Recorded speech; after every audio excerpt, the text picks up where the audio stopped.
Mutta siihen asiaan, mikä on sydämellä, jotenkin olen kokenut, että tämä asia ihan tällä tavalla yksinkertaisesti esille tuotuna, niin kuin esimerkiksi tänäänkin, niin on kyllä sanoma meidän seurakunnalle, mihin minä kuulun, ja myöskin mä uskon kaikille seurakunnille Saarijärvellä ja laajemminkin.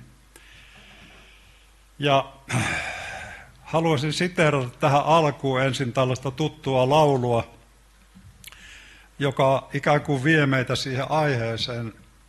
Nimittäin, kun mä olin Raamattukoulussa semmoisella 6 viikon kurssilla, niin siellä oli opettajana tällainenkin vanha saarnaaja, joka on jo edes mennyt, helluntai-saarnaaja, kuin Niilo Heimonen, ja ne on niitä miehiä, jotka saarnasi omalla tavallaan, ja niitä oli mukava kuunnella ja heidän opetusta kuunnella, koska se ei ollut vain teoriaopetusta, siihen tuli niin paljon sitä heidän käytännön kokemusta mukaan.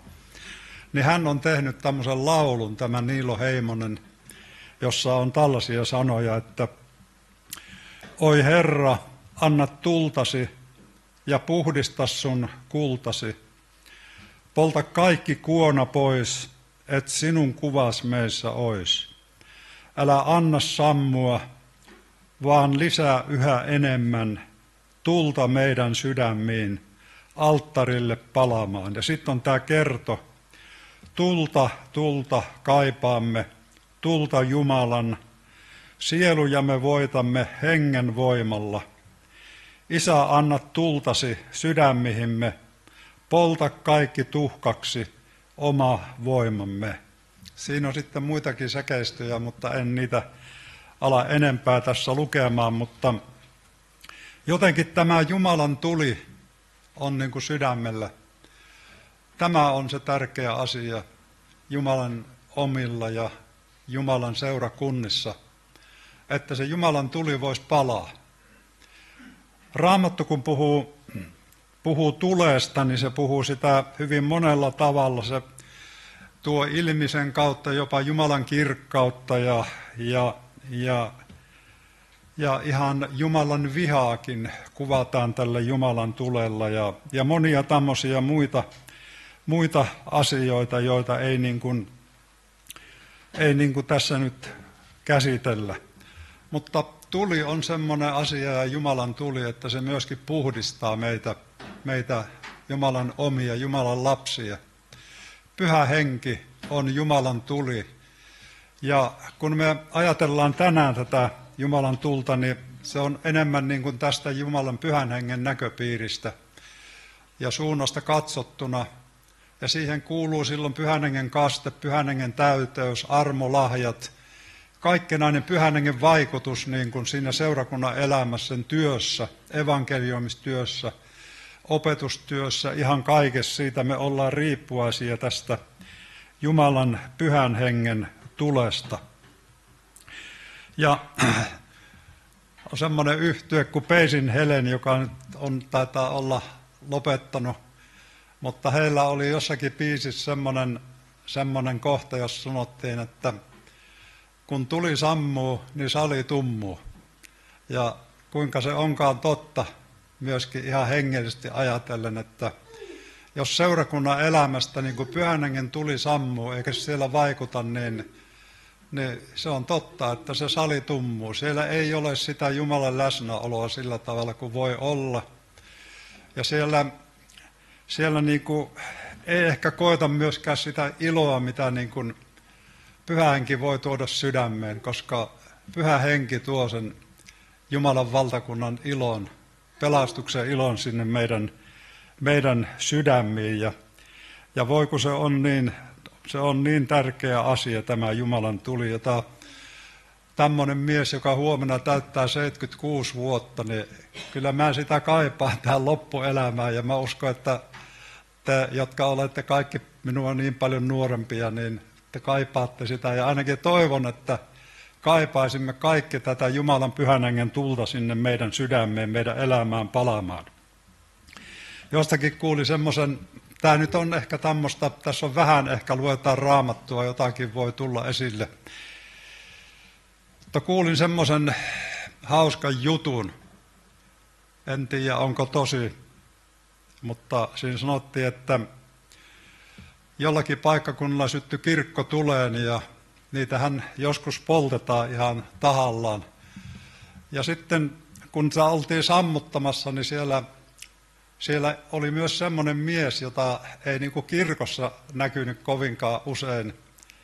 Ei varmaan ollenkaan juuri. Ja kirkkoherra sanoi tälle miehelle, sit kun oltiin sillä palopaikalla, että kylläpä sitä nyt ollaan täällä, mutta eipä ole näkynyt kirkossa. Niin se mies osuvasti vastasi, että no eipä ole tämä kirkko ennen ollutkaan tulessa. Ja kyllä se sillä tavalla on, että se on niin ihmeellinen asia, että silloin kun hengellisessä mielessä kirkko tai seurakunta tai uskova on niin kuin tulessa, niin se vaan niin kuin vetää ihmisiä sinne seurakunnan yhteyteen. Ja se on huomattu, että oliko tämä jo valomerkki? Se on huomattu, että ei tarvitse töherrellä niin hirveän paljon niitä ilmoituksiakaan silloin, kun kirkko on tulessa. Ne ihmiset vaan tulee, vaikka missä tahansa se tilaisuus tai joku tällainen, ne vaan tulee sinne. Se sana leviää, että siellä on semmoista jotakin. Siellä tapahtuu jotain semmoisia asioita, mitä ihmiset haluaa tulla jopa ihan katsomaan. Muistan silloin Ylivainion aikaa siellä kokouksessa minunkin elämä silloin muuttui, niin ihmiset tuli katsomaan sitä kaatumisilmiötä. Ja se oli aivan niin kuin semmoinen palaava pensas, joka veti ihmisiä niin kuin sinne tilaisuuksiin. Ja monet siellä koki pelastuksen, niin kuin minäkin.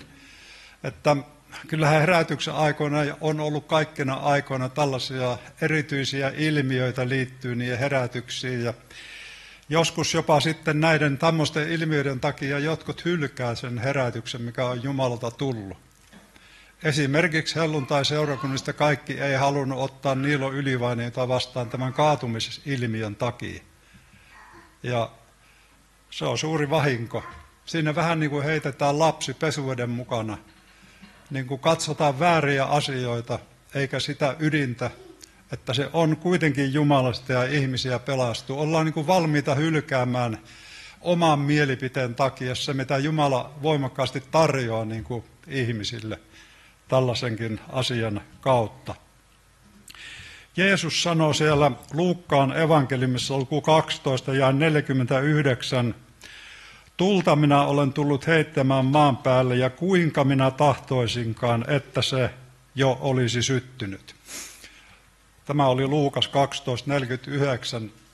Varmaan tästä monet voi selittää täällä, mitä tämä tuli tarkoittaa, monia asioita, mutta minä nyt vaan tarkoitan tänään sillä sitä, että Jeesus haluaa, että tämä Pyhän Hengen tuli, se voisi syttyä täällä maan päälle ja se voisi levitä ja mennä eteenpäin. Ja kun me luetaan Raamattua, niin silloin ensimmäisenä helluntaina, kun Pyhä Henki vuodatettiin odottavien opetuslasten, niiden uskovien päälle, kun seurakunta syntyi tänne maan päälle, niin sielläkin kerrotaan meille, kuinka kun Pyhä Henki vuodatettiin, niin itse kunkin niiden opetuslasten päällä oli ikään kuin tulisia kieliä. Se oli semmoinen vertauskuvallinen niin kuin näkyy siitä, että nyt Jumalan Pyhän Hengen tuli, vuodatettiin näiden ihmisten yllä ja heitä voideltiin. He sai Pyhän Hengen kasteen. Yksi semmoinen iso asia, minkä mä oon huomannut vapaissa suunnissa tänä päivänä, myöskin vapaissa suunnissa, on se, että Pyhän Hengen kasteesta ja Pyhän Hengen täyteydestä ei opeteta, eikä uskoon tulleita ihmisiä niin kuin sillä tavalla johdata tähän asiaan sille ihan niin kuin selkeästi, koska se on niin tärkeä asia sen uskovan ihmisen elämään, sen varjeltumiseen kiusausten keskellä ja myös, että se kokee niin kuin sydämessään sitä elämää, minkä niin kuin Jumala on uskovalle tarkoittanut. Ja tähän meidän niin kuin tulisi palata takaisin. Tämä kuuluu siihen kirjaimellisesti tähän Jumalan Pyhän Hengen tulen alueisiin meidän uskovien elämässä ja seurakuntien elämässä. Ja kun Johannes Kastaja osoitti Jeesusta ja ja julisti. Siellä hän sanoi itse, että minä kastan teidät vedellä parannukseen, mutta minun jälkeeni tulee semmoinen mies, jonka kengän pauloja minä en edes ole arvollinen niin kuin päästämään. Tai se ajatus niin oli. Ja sitten hän jatkoi, että hän kastaa teidät pyhällä hengellä ja tulella. Että Jeesus haluaa tänäkin päivänä kastaa meitä pyhällä hengellä ja tulella, ei vaan joskus silloin ennen vanhaan, niin kuin me sanotaan. No, tietysti on olemassa täällä maan päällä myöskin semmoista vierasta tulta. Sitä meidän ei tule viedä Herran eteen. Me muistetaan se tapaus, mitä tapahtui Naadabille ja Abihulle siellä Vanhan testamentin puolella, kun he toi vierasta tulta Herran eteen. Ja se siinä kohdassa tarkoitti sitä, että he toi omaa hiilipannunsa sinne ja sytytti omaan tulen niihin. Jumalalla oli kuitenkin käsky, että se piti olla siellä alttarilla olevaa tulta, mikä oli Jumalan sytyttämää tulta, että ei missään muodossa niin kuin meidän tulisi sit seurakuntaelämää eikä oma elämään niin kuin suvaita sellaista vierasta tulta, joka on niin kuin ihmistä lähtöisin. Se vieras tuli on aina ihmistä lähtöisin ja sitten sitä kautta myöskin sielun vihollista lähtöisin olevaa tulta. Että siksi meidän niin kuin pitää aina niin kuin pitää katse niin kuin taivaallisiin ja Jeesukseen ja oikeaan pyhään henkeen ja kaikkivaltiaiseen Jumalaan, koska ainoastaan sieltä niin kuin tulee se aito, se oikea tuli, mikä niin kuin on tarkoitettu siihen meidän elämään, ei mitään semmoisia vieraita tulia. No sitten tämä puoli, että monet ihmiset saattavat niin kuin olla siinä tilanteessa, että heidän elämänsä näyttää aivan niin kuin sammuneelta ja uskovia niin kuin joutuu syrjään seurakunnan elämästä. Ja ehkä me ajattelemme, että he on niin kuin menetettyjä, mutta ei se välttämättä ole sillä tavalla, vaan Jumala voi uudistaa. Mä oon huomannut sen, että monilla ihmisillä, jotka on siellä niin kuin syrjässä, niin siellä tuhkassa aivan niin kuin on vielä semmoinen, siellä on niin kuin semmoinen kipinä tai kekäle, se on siellä tuhkan sisällä ja kun siitä se tuhka sitten päältä otetaan pois ja Jumalan henki niin kuin siihen hiileen ja kipinään sitten pääsee puhaltamaan, niin se alkaa niin kuin sieltä nousemaan se liekki ja ihminen uudistuu. Ja mä uskon, että tällaisia asioita tullaan näkemään tässä lähiaikoina, jossa ihmisiä, jotka ehkä näyttää, että he on ihan kuolleita, niin heitä vaan niin kuin virkoaa. Se tuli ei olekaan sieltä vielä sammunut kokonaan, eikä ole tullut sellaista ajatusta, että mä niin kuin olisin hyljännyt Jumalan. Jotkut voi ehkä suullaan sanoa jotain sen suuntaista, mutta siellä voi olla arkuutta vielä siellä sydämessä niin kuin Jumalan asioille ja se liekki voi niin kuin syttyä siellä tuleen. Ja näinhän sitä joskus ennen vanhaa sitä tulta säilytettiinkin, että sitä niin kuin pidettiin siellä tuhkan alla niitä hiiliä ja sitten seuraavana aamuna siellä, kun vähän puhalteli ja oli hyvät sytyt, niin sieltä se tuli virkosi ja pelmahti niin kuin sitten palaamaan. Eli Raamattu sanoo, että suitsevaista kynttilän sydäntäkään hän ei sammuta. Siellä jossakin Matteus 12:20. Ja rukousalttari. Missähän se oikeasti se rukousalttari on? No on se hyvä, että on se joku rukousalttari ihan oikeasti fyysisesti olemassa, johon ihminen voi mennä, joku huone tai joku paikka, missä hän rukoilee, mutta kyllä mä niin ajattelen, että kyllä se täällä niin ihan todellisesti on se rukousalttari, jossa se tuli voi palaa täällä mun sydämessä. Joskus rukousalttariltakin voi se tuli hiipua ja käydä aivan niin kuin silleen vähän kuolleen omaisiksi se meidän rukouselämä, mutta se on kuitenkin niin tärkeä asia, että meidän vain pitäisi vaalia sitä tulta täällä rukousalttarilla ja voiko Jumala antaisi omiensa pari Suomessakin oikein rukousherätyksen, nimittäin sitä kautta voi tämän kansan elämässä myös tapahtua semmoisia syttymisiä, että ihmisiä tulee uskoon ja heidän elämä muuttuu. Ja mä oon ajatellut yhä enemmän sillä tavalla, että tämä rukouselämä, se, että tällä rukousalttarilla palaa se tuli, se on yksi niin kuin semmoinen merkki ja se johtaa meitä niin kuin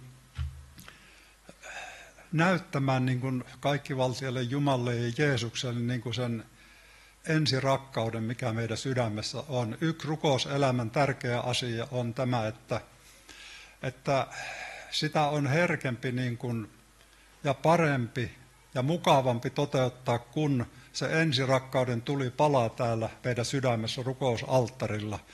Tietenkin meidän elämässä on monenlaisia aikoja, rukouselämäkin on monenlaista, mutta yksi tärkeä asia rukouselämässä on juuri tämä ensirakkauden syttyminen ja sitten se toisaalta se ensirakkauden niin kuin hedelmä, se näyttäminen niin kuin sinne Jeesukselle päin. Sillä tavalla ihan sydämestämme, että me näemme sen tärkeyden. Tämä on niin kuin semmoinen ruohonjuuritason asia, missä mä voin niin kuin elää sitä ensirakkautta Jeesukseen niin kuin todeksi ihan mun sydämessä koko ajan. Ja syttyköön tämä rukouksen tuli siellä meidän sydämellä. Ja sitten kun ensirakkaus sydämessä, niin tapahtuu semmoisia ihmeellisiä asioita meidän elämässä. Me halutaan tehdä niitä ensimmäisiä tekoja. Me vaan halutaan tehdä niin kuin sydämestämme semmoisia tekoja, kun meillä on palava sydän ja Jumalan tuli palaa meidän sydämessä, niin meillä on niin kuin semmoinen olotila, niin kuin mäkin muistan silloin, kun niin kuin uskoon tuli, niin siinä on semmoinen, siinä on elämän maku ja se johdattaa ja vie niin kuin sitä meidän elämää eteenpäin ja sitä haluaa kokea ja tehdä sitten myös niitä semmoisia rakkauden tekoja. Kaikki niin kuin voi olla sitten semmoista niin kuin rakkauden työtä ja rakkauden tekoja meidän elämässä, kun tämä tuli palaa. Ja se on ihmeellinen asia, että silloin ihminen elää myös semmoisella aralla tunnolla Jumalan sana edessä niin, että parannuksen teko on niin kuin jotenkin herkempää. Ei niin kuin salli semmoisia pienempiäkään asioita niin kuin siellä elämässä, mitkä on vääriä, Jumalan tahdon vastaisia, Jumalan sanan vastaisia asioita. Se ensirakkaus on semmoinen ihmeellinen asia, se Jumalan tuli, Pyhä Henki, se aina meillä niin kuin näyttää ne asiat täällä sydämessä ja sitten on herkkä sydän tehdä sitä parannusta. Olette ehkä lukenut siitä Azusa Streetistä, siitä Azusa 213 oli se osoite siellä Los Angelesissa, mitä pidetään niin kuin semmoisena yhtenä helluntai-herätyksen semmoisena syntypaikkana. Niin sieltähän kerrotaan ihmeellisiä asioita, mitä siellä tapahtui ihan yksinkertaisten ihmisten kautta ja melkein talli oli se semmoinen paikka, missä ne kokoontui, mutta Jumalan tuli paloi siellä. Jopa niin, että ihmiset näkivät, ihan uskomattomat ihmiset näki niin kuin liekkejä sen rakennuksen päällä.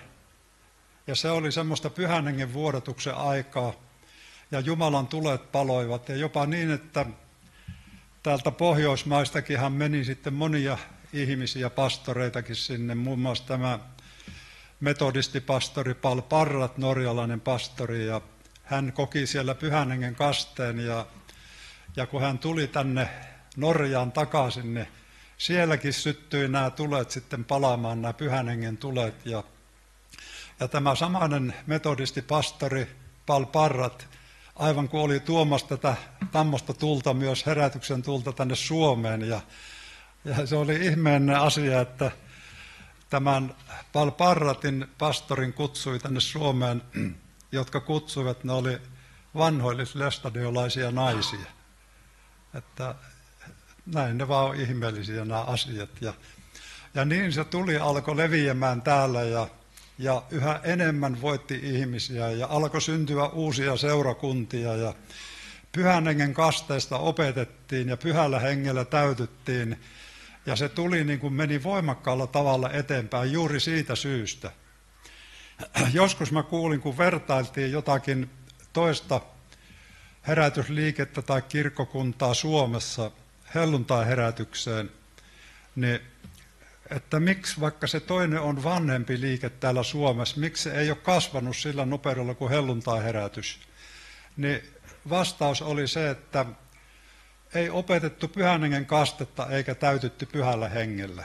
Tämä ei ole mikään kehuminen helluntalaisille, vaan tämä oli niin kuin semmoinen varmasti tosi asia. Ja tämä niin kuin kertoo meille sen, miten tärkeä asia on, että Pyhän Hengen tuli palaa. Että siitä opetetaan, että ihmisiä myös johdetaan Pyhän Hengen kasteeseen ja Pyhän Hengen täyteyteen. Kerran yksi meidän seurakuntalainen käveli tuolta meidän rukoushuoneen ohi. Tämäkään ei ole mikään helluntai-seurakunnan kehuminen. Mutta hän kertoi tällä tavalla, että hän näki niin kuin sen rukoushuoneen päällä tulenliekkejä ja öljykannun. Että minusta se on aika rohkaiseva näky, että tapahtukoon jokaisen kirkon päällä täällä ja jokaisen uskovaisen päällä, voi kun vaan tällaisia näkyjä alkaisi näkymään, koska se on hyvä merkki. No tuli on semmoinen ihmeellinen asia, että se tarttuu. Olikohan se Hiilessä nyt, kun oli niitä valtavia tulipaloja ja muuallakin nyt nykyaikoina, niin kyllä ne on ihmeissään sen kanssa. Se tarttuu niin nopeasti siihen kuivaan maaperään ja kasvillisuuteen, että sitä on todella vaikea sammuttaa, kun siihen vielä tuuli puhaltaa. Kyllä tuli tarttuu. Mutta myöskin tämä Pyhän Hengen tuli, se on semmoinen ihmeellinen asia, että kun sitä on olemassa, niin se tarttuu ihmisiin. Ja sitä kautta se voi levitä. Ja voi syttyä tämmöinen suuri palo, voiko syttyisi tännekin. Ja uskon, että syttyy myös Saarijärvelle ja Suomeenkin vielä.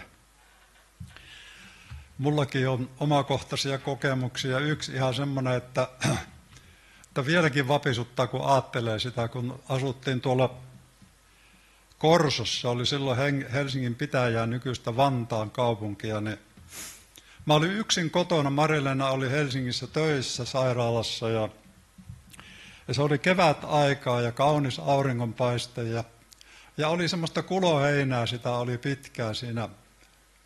Me asuttiin seurakuntatalolla silloin, mä olin kirkon työntekijä silloin, niin ajattelin, että pikkasen kulotappa pikkasen tuosta. Tämä on mukavan näköinen, kun se alkaa sitten vihertää siellä. Ja muistan vielä, kun oli valkoinen kauluspaita päällä ja tuikkasin tulen siihen. Ja sitten siinä oli vielä kauppa aika lähellä ja sitten semmoisia sarkoja, jossa oli pitkää tämmöistä kuivannutta edellisen kesän heinää. Ja no, se vaan yhtäkkiä jotenkin kävi niin, että se lähti, se tuli ja se oli leveällä rintamalla ja yksin siinä ja raittiharava kourassa. Ja silloin oli totta, että silloin kyllä heiluttiin kuin heinämies. Ja mä ajattelin, että tämä on siis aivan toivoton. Ei mitään mahdollisuutta saada tässä sammumaan, mutta kyllä siinä vaan heiluttiin ja kyllä se sitten niin kuin siitä laantui, että se olisi ollut ihan hirveä näky, jos se olisi niin kuin lähtenyt sinne ihan vielä enemmän sinne saroille. Ja kyllä mä sitten yritin huolellisesti sitä saavikaupalla vettä kaadella siihen ja sammutella. Että tämä vaan kertoo siitä, että kaikki tuli on se hyvää luonnollista tai Pyhän Hengen tulta, niin se on niin kuin tarttuvaa. Ja se on ihmeellistä, että tätä Pyhän Hengen tulta ei meidän tarvitse niin kuin rajoitella. Varsinkaan ei henkeä meidän ei tule sammuttaa, mutta kaikkea muuta väärää tulta ja luonnollista tulta, sitä meidän on niin kuin ajateltava, että tuli on hyvä renki, mutta huono isäntä. Mutta sitten hengen tulesta meidän on ajateltava, että tuli on hyvä isäntä, mutta huono renki. Hän ei koskaan niin kuin ala meidän rengiksi, vaan kyllä meidän on oltava niin kuin hänen renkejään. Ja hän sitten toimii niin kuin hän haluaa ja ei edes sillä tavalla, että kun minun minun mielestäni pitäisi tehdä tällä tavalla. Mutta jos Jumala onkin ajatellut näin, että minun mielestäni täytyy tehdä tällä tavalla, niin silloin on vaan meidän niin kuin taivuttava siihen. Ja muutenkin, kyllä meidän kannattaa niin kuin aina kysyä, kun me niin kuin Rautasen Jussi sanoi, että käestää johonkin asiaan, niin ennen kuin me aletaan käestää johonkin asiaan kovin niin kuin voimakkaasti, niin kyllä kannattaa niin kuin Jumala edessä olla, jos on kysymys näistä hengellisistä asioista, että alanko mä niin kuin sammuttaa sitä ja lopettaa vai alanko suitsia niin kuin vaan lisää tulta ja hyppää mukaan siihen silloin, kun tiedän, että tämä on Jumalasta. Vaikka siinä joskus olisi vähän semmoistakin, joka on mulle uutta, se ei ole merkki niin kuin siitä välttämättä, että se on väärää, jos siinä on jotain minulle uutta. Että Jumala auttakoon meitä, että oltaisiin siellä sillä puolella, missä Jumala on. Niin tuli on myös semmoinen, että se kyllä näkyy. Tuli on semmoinen, että se näkyy. Paikkakunnallakin, kun Jumalan tuli syttyy, niin se näkyy. Jotain semmoista tapahtuu, että ihmiset niin kuin joutuvat näkemään sen, että nyt Jumala toimii. Ja siksi me varmaan rukoillaan herätystä tällekin paikkakunnalle. Tuli on semmoinen asia, että se myöskin lämmittää. Ja jos ei sitä tulta ole, niin sitten sitä ei ole ja se ei lämmitä. Silloin voi olla kylmää. Silloin voi seurakunnassakin olla tosi raitista ja raikasta, mutta siellä ei ole lämmintä. Eli siellä voi niin kuin hyvin kolkot tuulet puhallella. Oppi on tärkeää, mutta se ei ole se ykkönen.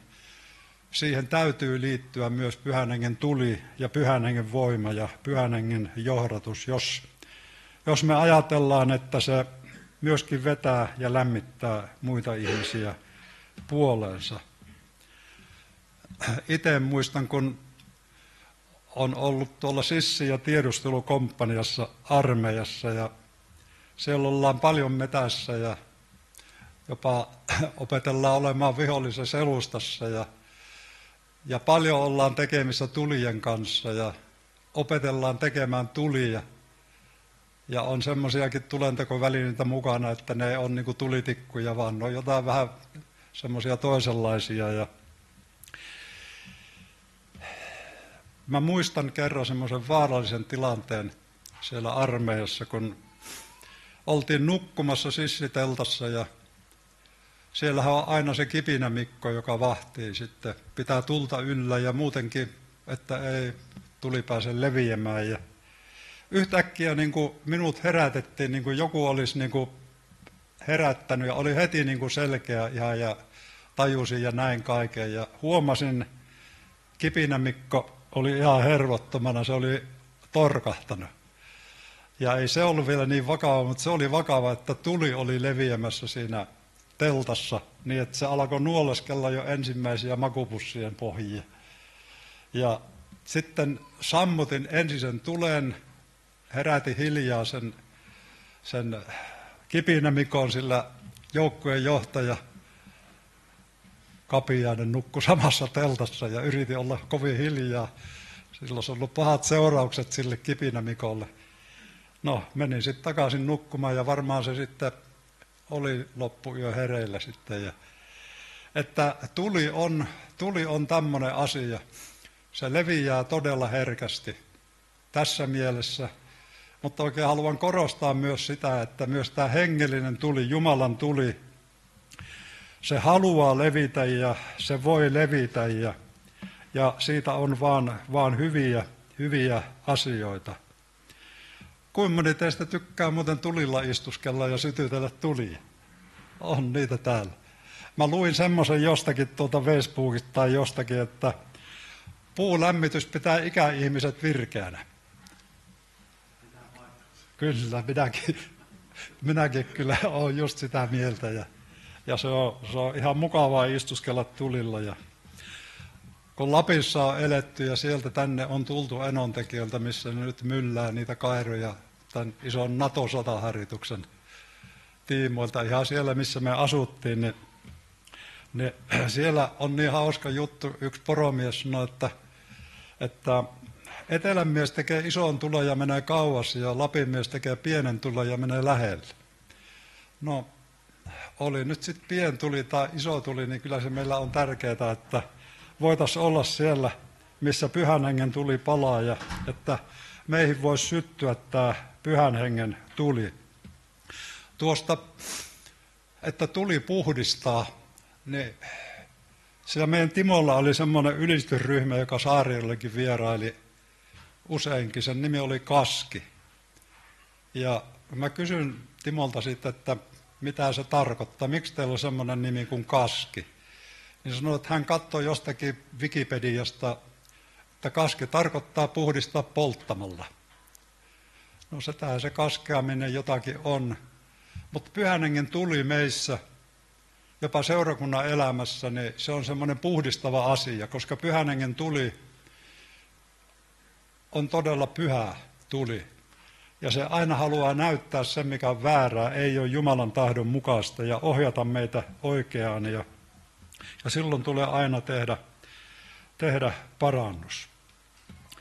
Kyllä silloin, kun Jumalan tuli palaa, niin silloin se kohme, se niin kuin semmoinen kylmyys, se poistuu. Ja silloin ei tarvitse niin kuin esittää eikä tarvitse niin kauheasti niin kuin jotain tämmöistä ihmistekoista juttua pitää yllä, vaan mennä vaan niin kuin yksinkertaisesti sillä tavalla, kun Jumalan henki johdattaa. Ja eikä tarvitse julistaa sanakas sillä tavalla, että pitää hiuksia halkoa, että teologioita puhua ja tämä asia nyt voi tarkoittaa sitä ja toisaaltahan se tarkoittaa tätä ja on siinä kyllä tämäkin puoli olemassa. Vaan että voi niin kuin julistaa vaan sitä, mitä on kirjoitettu Jumalan sanassa ja Pyhä Henki vahvistaa sen ja ei ole niin kova stressi, kun menee niin kuin Pyhän Hengen johdatuksessa ja Pyhän Hengen voimassa eteenpäin. Että Jumala meille antakoon sitä. Hetkinen, olihan se kello tuolla. En kyllä yhtään muistanut katsoa, mihin aikaan tänne tulin. Tuli on joskus semmoinen asia, että se on henkiin jäämisen edellytys. Siksi esimerkiksi tuolla Sodankylässä, missä käy näitä amerikkalaissotilaita ja mitä siellä käy harjoittelemassa näitä pakkassäitä ja talvisäitä, niin siellä opetellaan ihan tosissaan tulentekoa. Siellä saa jonkun halon ja sitten saa jotakin välineitä ja sitten pitää saada tulet aikaiseksi ja sitä harjoitellaan, koska tiedetään, että se voi olla henkiin jäämisen edellytys, että saa tulet. Sitä kuolee pakkaseen, jos ei saa tulta. Ja se on myös seurakunnan henkiin jäämisen edellytys se, että Jumalan tuli voi palaa täällä meidän keskuudessa. Ja se on siunaus sitten myöskin toisille ihmisille meidän elämän kautta. No, mitä niitä olisi sitten semmoisia asioita, miten me voidaan vaikuttaa siihen, että Jumalan tuli palaa meidän seurakunnassa ja meidän elämässä. Mä oon huomannut, että seurakuntien rukouselämä nykypäivänä ei viittaa siihen, että halutaan, että Jumalan tuli palaa. Siellä tarvittaisiin suurta syttymistä, ihan todella semmoista ihan radikaalia muutosta. Koska ei me voida ajatellakaan, että Jumalan tuli palaa meidän keskuudessa, jos meillä ei ole rukouselämää. Ei mitä tahansa rukouselämää, vaan semmoista Herran kasvojen edessä vietettyä aikaa, jopa viipymistä ja hänen puheensa kuulemista ja hänen edessään olemista ja haluamista, että me halutaan täyttyä Pyhällä Hengellä ja kuulla niin kuin hänen asioitaan. Että se ei ole vain jonkun listan kertomista hänelle, se ei ole vain pyytämistä, vaan se on hänen edessään viipymistä, josta tulee meihin jotakin sellaista, mitä me ei saada mistään muualta. Ja silloin myöskin Jumalan henki voi johdattaa meitä Jumalan sanassa niin, että siitä tulee meille elävä. Ja se antaa meille ne ainekset, mitä tarvitaan siihen Jumalan tulen syttymiseen. Mä lopetan ihan semmoiseen ajatukseen, että mikä oli Jeesuksen elämän salaisuus.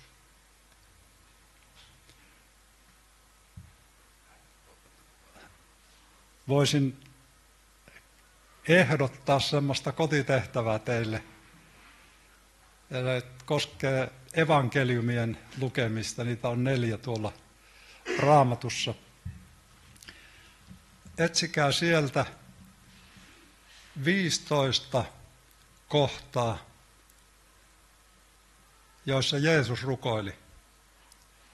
Siellä kerrotaan yleensä ennen sitä aina tapahtumaa ja sen jälkeen niin kuin se kokonaisuus, minkälaisen tilanteen keskellä se tapahtui. Ei niinkään mitä Jeesus opetti rukouksesta, vaan miten Jeesus niin kuin rukoili sillä tavalla, että näkisimme, käyttikö hän aikaa niin kuin rukoukseen. Ja mitä siellä niin kuin kerrotaan, missä se tapahtui. 15 tällaista kohtaa evankeliumeista. Ja kirjoittakaa ylös paperille ja antakaa sen mennä tänne. Siitä on iso vaikutus niin kuin teidän elämään ja minun elämään. Kerran kun olin vaelluksella Lapissa, niin tuli ennen sinne lähtöä tämmöinen ajatus sydämelle, että lue evankeliumit sen vaelluksen aikana. Se oli 8 päivän rinkkavaellus, jossa elettiin koko ajan siellä erämaassa. Niin luin evankeliumit ja tehtäväasettelu oli, että katso miten Jeesus teki evankeliumin työtä. Ja sieltä nousi tämä asia hyvin tärkeänä asiana, jopa niin, että mä nimitän, että se oli Jeesuksen elämän salaisuus, tämä hänen rukouselämä. Nimittäin monilla meillä voi olla semmoinen ajatus pikkasen mielessä, että no, se Jeesushan oli ihan eri kastissa kuin me. No tietenkin oli, mutta tulee niin kuin muistaa se, että hän oli niin kuin alentunut täydellisesti siitä jumaluudestaan. Hän oli 100% ihminen, ei niin, että 50% Jumalaa ja 50% ihmisyyttä, vaan hän oli 100% ihminen, kun hän oli täällä maan päällä, ja siksi hän tarvitsi rukousta niin kuin me. Siksi Raamattu kertoo myöskin, että Jeesus siinä kasteella ollessaan täytettiin pyhällä hengellä. Jotkut ajattelevat, että Jeesus täytettiin pyhällä hengellä siinä kasteen yhteydessä.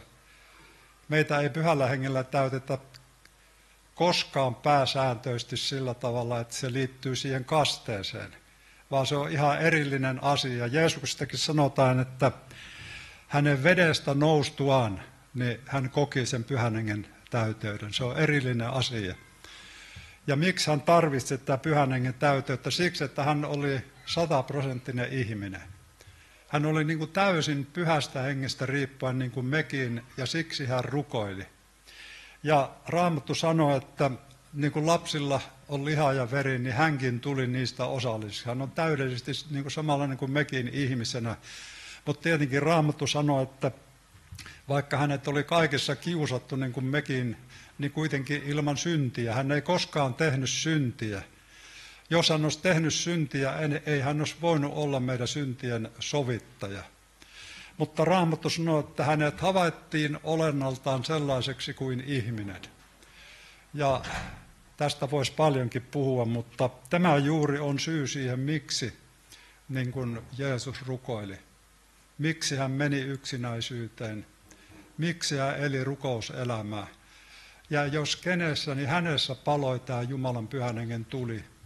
Ja monta kertaa Jeesuksen elämässä ei näkynyt sillä tavalla, niin kuin me ajatellaan, että se on jotain semmoista voimakasta temperamenttia silloin, kun pyhän hengen tuli palaa, että siinä kädet heiluu ja jalkaa poljataan ja näin, että pyhän hengen tulen palaaminen ei ole temperamenttikysymys, vaan se on tärkeää muuten meille, oli meillä persoonallisuus mikä tahansa. Voihan se innoittaa joskus tämmöistäkin, meidän sanoo, että junttia niin kuin minä, niin että toimii ihan niin kuin ei ajatteliskaan, mutta se ei ole temperamenttikysymys. Ja lopetan siihen, että miksi Jeesus eli rukouselämää? Siksi, että hänen sanansa, tekonsa, ne oli kaikki Isän tekoja. Hän teki vain sitä, mitä hän kuuli Isältään, ja siksi hän eli rukouselämää. Näin mekin voidaan tehdä Isän tekoja, puhua Isän sanoja, puhua oikeita aiheita, todistaa ihmisille, aivan niin kuin henkilökohtaisesti juuri heille. Kun me eletään rukouselämää, Jumala johdattaa meitä ja me kuullaan Jumalan ääntä ja voidaan olla jopa oikeassa paikassa oikeaan aikaan tekemässä oikeita asioita Jumalan tahdon mukaan. Että palakoon Jumalan tuli tässä seurakunnassa ja kaikissa Saarijärven seurakunnissa ja meidän omassa sydämessä ja kaivatkaamme oikein sitä, janotkaamme oikein, että Jumalan tuli palaa. Kaivatkaamme ennen kaikkea yhteyttä Jumalaan, Jeesukseen, Pyhään Henkeen. Ei niinkään vaan sitä hänen kättä, joka ojentaa meille lahjoja, vaan nimenomaan kolmiyhteistä Jumalaa. Ja silloin me halutaan etsiytyä sinne hänen kasvojensa eteen.